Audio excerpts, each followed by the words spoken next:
ভারত যে পরপর দুটো ট্রেড ডিল করলো, সেই বাণিজ্য চুক্তির থেকেও আরো বেশি গুরুত্বপূর্ণ হয়ে উঠছে বাংলাদেশ এবং পাকিস্তানের উপর তার কিরম প্রভাব পড়বে। আসলে আমরা দেখে নিই বাংলাদেশের উপর কিরম প্রভাব পড়বে। ভারত মার্কিং এবং ভারত ইউ চুক্তি দুটোই বাংলাদেশ আর পাকিস্তানের গার্মেন্টস অ্যান্ড টেক্সটাইল সেক্টরের উপর একটা ব্যাপক চাপ সৃষ্টি করবে, বিশেষ করে ইউরোপ অ্যান্ড আমেরিকান মার্কেটে।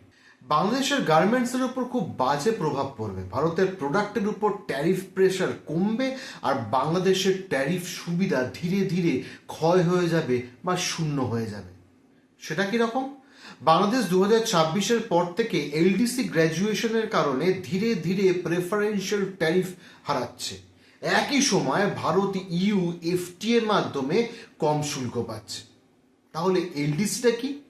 এলডিসি মানে লিস্ট ডেভেলপড কান্ট্রিজ বা সবচেয়ে কম উন্নত দেশ। জাতিসংঘ এই তালিকা তৈরি করে যেখানে আয়, মানব সম্পদ এবং অর্থনৈতিক দুর্বলতার ভিত্তিতে দেশগুলো অন্তর্ভুক্ত হয়।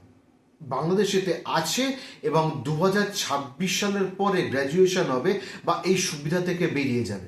ফলে বিশেষ বাণিজ্য সুবিধা কিন্তু বাংলাদেশের হাত থেকে বেরিয়ে যাবে। আর বাংলাদেশের এখানেই সব থেকে বড় প্রবলেম।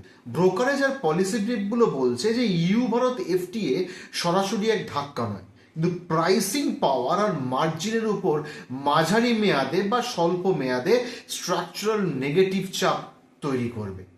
ইউ ক্রেতারা এখন ভারতকে শূন্য বা খুব কম শুল্কে সোর্স করতে পারবে। ফলে কমপ্লায়েন্স প্লাস কম দাম প্লাস সাপ্লাই চেন ডাইভার্সিফিকেশন একসাথে ইউর কাস্টমাররা যখন হাতে পেয়ে যাবে, তখন ইউর একটা বড় অংশ ভারতমুখী হয়ে যাবে। মার্কিন বাজার আবার আলাদা রকমের চাপ পাবে বাংলাদেশ।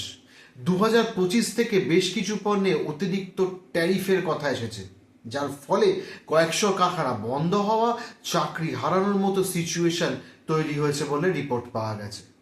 এলডিসি সুবিধা গেলে ইউতে ভারতের সঙ্গে কিন্তু বাংলাদেশকে একই মাঠে খেলতে হবে।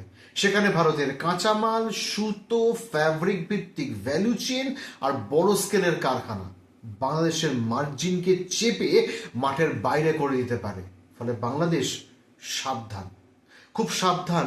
ভারত কিন্তু আরো বড় মার্জিনে খেলতে চলেছে। ভারতের বড় বড় ব্র্যান্ড তারা কিন্তু পুরো ইউকে ক্যাপচার করতে নেমে পড়বে, মানে 27টা দেশ।